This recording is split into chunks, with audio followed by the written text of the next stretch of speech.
Okay, ikaw, Kara, UP Diliman graduate. Yes, so, UP all the way ako from kinder to college. So, beach house ay isang familiar na tambayan mo at kainan. Oo, masarap ang barbecue doon at laging mahabang pila.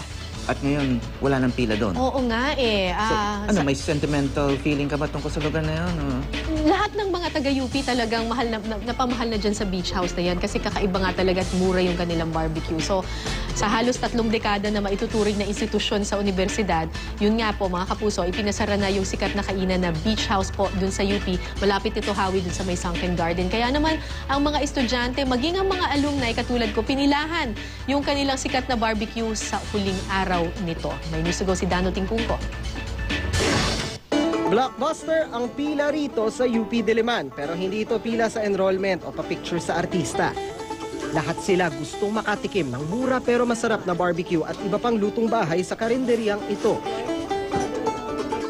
Ito ang beach house, halos 3 dekada na nakatayo at maituturing ng bahagi ng buhay peyos. Ang ilang estudyante pa nga dito nakatikim ng matamis na oo ng iniirog. Ang mag-asawang Patrick at Patricia nakipila rin dahil dito raw sila madalas tumambay pagkatapos ng klase nung nasa kolehiyo pa sila. At hanggang ngayon, nagtatalo ang dalawa kung sino ba talaga ang nanligaw. Siya. Siyempre siya. Dito ba rin yun? Hindi ko na maalala. Baka malamang, dahil sa isang saging na minatamis. Could be, yes. During yung college days namin, dito kami kumakain during lunch. Kaya tambay, dito rin. Then eventually, when we got married, We brought our kids here. Dahil ito ang kanilang tagpuan noon, dito rin nila idinaos ang kanilang silver wedding anniversary. it It was was a Sunday.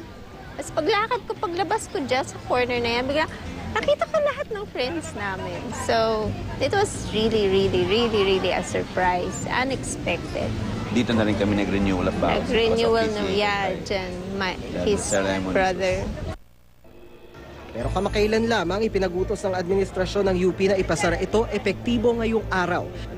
Pero wisyo raw kasi ito sa kalusugan dahil malapit ito sa depektibong drainage system na sumasalo sa tubig galing sa Sunken Garden. Ang usok naman sa pagluluto ng barbecue, pumapasok din daw sa library at nakasisira sa mga libro. Ang pagpapasara sa beach house, umani ng batikos mula sa mga estudyante at alumni ng UP. Sa isang online petition, kinwestiyon kung bakit ngayon lang ipasasara ang beach house matapos ang 3 dekada. Ang naturang online petition nakalikom na mahigit 1,000 lagda. Umapela naman ang may-ari ng beach house na palawigin ang kanilang pananatili sa lugar habang wala pa silang malilipatan. Pero wala pang tugon ang administrasyon ng UP Diliman. Kung yung drainage lang naman ang nagiging problema nila, ay bakit hindi na lang natin ipaayos? Kung ayaw man nilang ipaayos, di tayo na lang ang magpaayos para doon sa problemang nakikita nila. Ano man ang mangyari sa beach house, malinaw na ang pilang ito. Sumasalamin sa nagkakaisang sentimiento ng mga taga-UP na protektahan ng mga alaalang binubuhay ng bahay na ito. Dano Tingkungko, GMA News.